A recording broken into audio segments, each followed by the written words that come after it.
Let's mic history को जानो।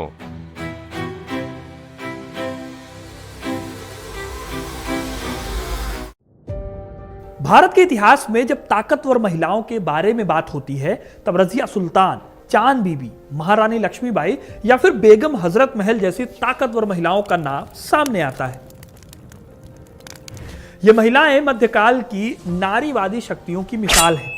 लेकिन इसी दौर में एक ऐसी महिला शासक भी हुई जो कभी चांदनी चौक में एक तवायफ के तौर पर अपना गुजारा करती थी, लेकिन आगे चलकर ना सिर्फ वो एक सल्तनत की जागीरदार बनी बल्कि मुगल बादशाह शाह आलम को भारी बेइज्जती से भी इसने बचाया था। ये देश की पहली ईसाई रानी थी जिनके हाथ में किसी जागीर की गद्दी थी। आज हम बात करेंगे देश की पहली ईसाई रानी बेगम समरू की। कैसे एक तवायफ से वो मुगलों के दरबार में बेहद खास रानी बन गई, जानेंगे इस वीडियो में। तो वीडियो को अंत तक जरूर देखिएगा, क्योंकि अपना इतिहास नहीं जानोगे तो खुद को कैसे पहचानोगे। दोस्तों, बेगम समरू उस दौर में रानी बनी जब बेहद कम महिलाओं को घर की चार दीवारी से बाहर निकलने का मौका मिल पाता था। इस दौर में पर्दा प्रथा का बोलबाला था। लड़कियों के लिए शिक्षा की ढंग की व्यवस्था नहीं थी।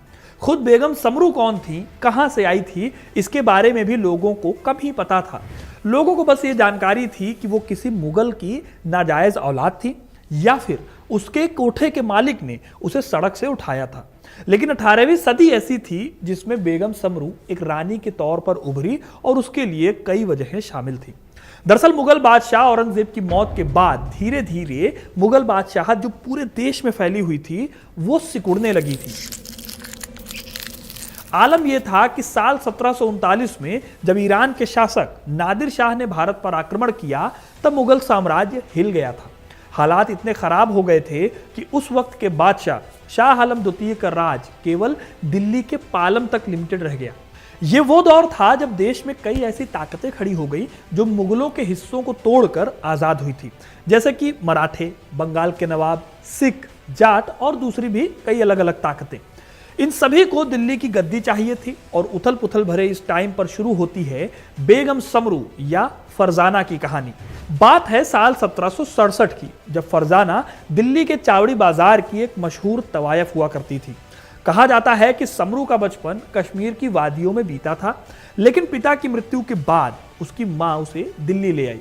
यहां दिल्ली में उसे एक औरत ने चुरा लिया और दिल्ली के चावड़ी बाजार में कोठे पर बेच दिया। तब से समरू नाचने गाने के काम को लेकर मजबूर हो गई।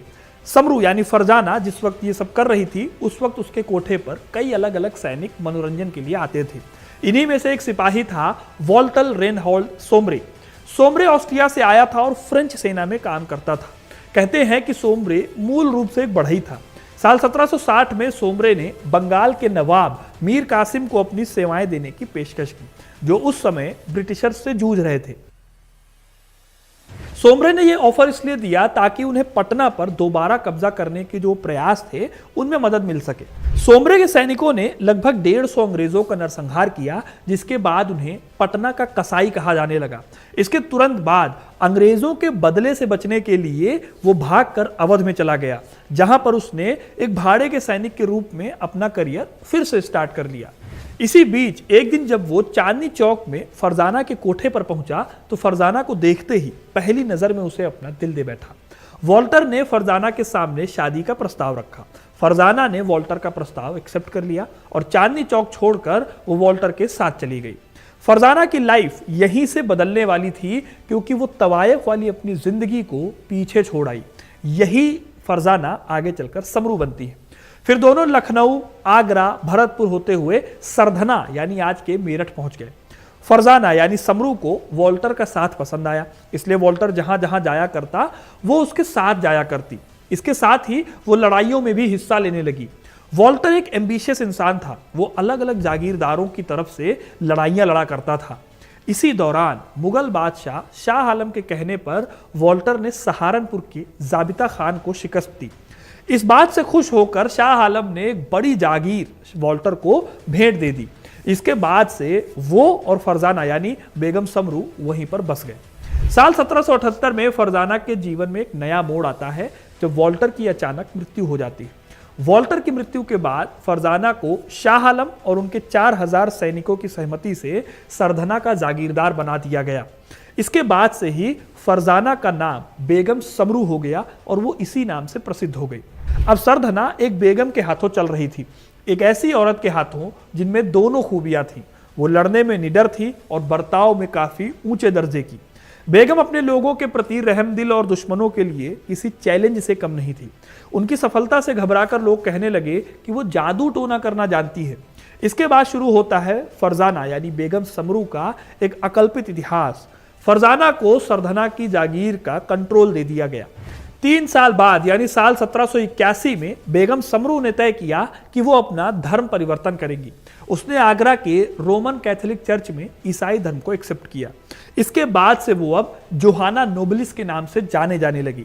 हालांकि ईसाई धर्म अपनाने के बाद भी बेगम समरू ने मुगल कपड़ों और परंपराओं को बनाए रखा। लेकिन कभी कभी अक्सर ऐसा भी होता था जब वो पर्दा छोड़ देती थी और अपने यूरोपीय अधिकारियों के साथ प्रॉपर ढंग से बैठकर खाना खाया करती थी। आने वाले टाइम पर बेगम समरू ने कई सारे डिप्लोमेटिक डिसीजंस में मुगलों का साथ दिया, जिससे आने वाले समय में जरूरत पड़ने पर मुगलों का साथ उन्हें मिल सके। वो अपने सैनिकों को हर मुश्किल वक्त के लिए तैयार रखती थी कि उन्हें कभी भी जंग के मैदान में भेजा जा सकता है। दोस्तों, समरू के पति रेनहोल्ड सोम्ब्रे ने उनमें कई खूबियां देखी जो वक्त के साथ बेगम समरू ने साबित भी की। जैसे कि वो एक कुशल कूटनीतिज्ञ थी और उसने सम्राट के लिए यानी शाह आलम के लिए कई सौदे किए। इसका एक एग्जाम्पल मिलता है साल 1783 में। हुआ यह कि एक सिख सैन्य जनरल बघेल सिंह ने दिल्ली पर कब्जा कर लिया। उसने अपने 30,000 सिख सैनिकों के साथ एक जगह पर डेरा डाला। इसी जगह को आज दिल्ली में 30 हजारी कहा जाता है। इधर मुगल बादशाह शाह आलम द्वितीय बहुत कमजोर हो चुके थे। इन्होंने सोचा कि वो अपना सिंहासन खो देंगे। तब उसने बेगम समरू से मदद मांगी और सिख जनरल बघेल सिंह से बातचीत करने के लिए कहा।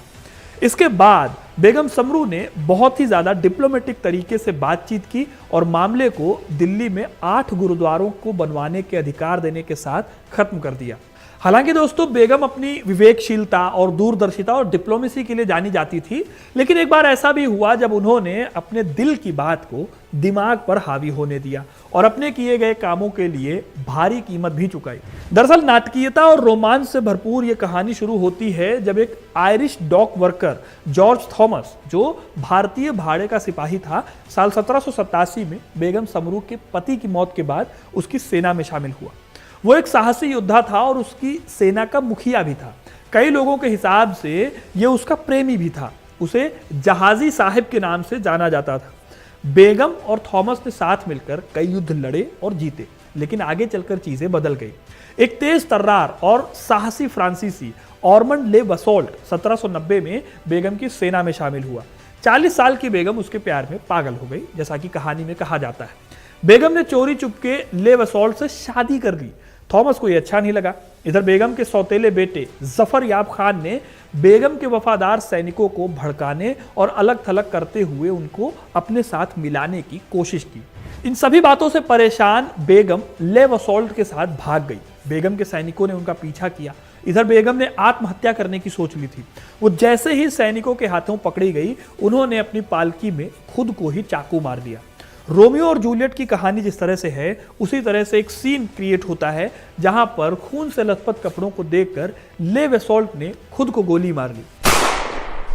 हालांकि वो अपने घोड़े पर भाग सकता था, लेकिन बेगम को अधमरी हालत में वो छोड़कर कहीं नहीं भाग सका। इसके बाद सैनिकों ने उसे घसीटा और तोप से बांध दिया। अब दोस्तों, इस कहानी में ट्विस्ट तब आया जब इस बीच में जॉर्ज थॉमस को विद्रोह के बारे में पता चला। वो बेगम की मदद के लिए आया और बेगम को उसने बचाया। उसने उन्हें सत्ता में वापस लौटाया। इसके बाद बेगम समरू ने अपने सौतेले बेटे को दिल्ली में नजरबंद कर दिया। साल 1822 में बेगम समरू ने अपने पति की याद में सरधना में एक विशाल कैथोलिक गिरजाघर का निर्माण कराया। उस समय का बना चर्च आज नॉर्थ इंडिया के सबसे बड़े चर्चों में से एक है। दिलचस्प बात यह है कि बेगम समरू जिस महल में रहा करती थी, वो आज के टाइम पर एक एजुकेशन सेंटर के तौर पर इस्तेमाल होता है। इसके साथ साथ उन्होंने चांदनी चौक और हरियाणा में भी कुछ महलों का निर्माण कराया था। लड़ाई के मैदान से लेकर कूटनीति के अखाड़े तक बेगम समरू की तूती बोलती थी 18वीं सदी में, और हालात के खिलाफ होने के बावजूद वो 1837 में अपनी मौत तक सरधना की जागीर पर बनी रहीं, यानी कि वहां की रानी बनी रहीं। तो दोस्तों ये थी कहानी भारत की पहली ईसाई महिला रानी की। आपको ये कहानी कैसी लगी कमेंट करके जरूर बताइएगा। वीडियो को लाइक और शेयर करना ना भूलें और ऐसी इंटरेस्टिंग कहानियों के लिए, इतिहास से जुड़े रहने के लिए हिस्ट्री कनेक्ट को सब्सक्राइब जरूर करें। धन्यवाद।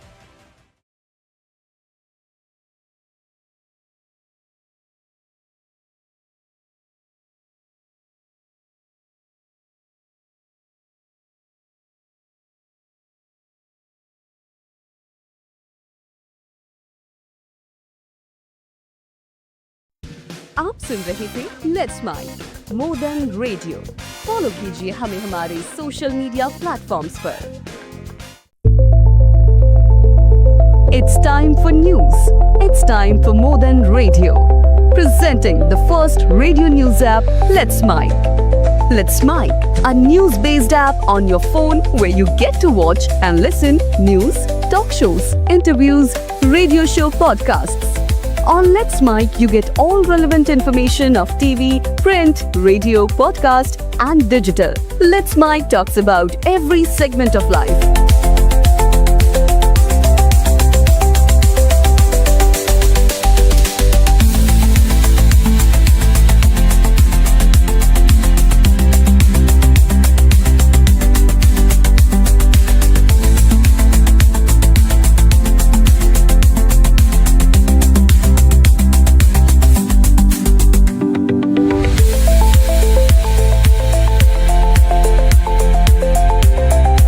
Download the app now from Play Store. Available both on Android and iOS mobile phones. Follow us on YouTube, Instagram, Twitter, LinkedIn, Facebook, Telegram, WhatsApp, Snapchat. Let's talk, let's connect, and let's mic.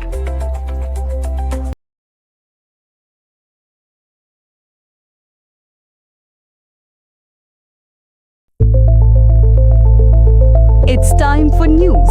It's time for more than radio. Presenting the first radio news app, Let's Mic. Let's Mic, a news-based app on your phone where you get to watch and listen news, talk shows, interviews, radio show podcasts.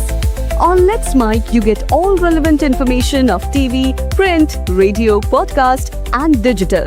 Let's Mic talks about every segment of life.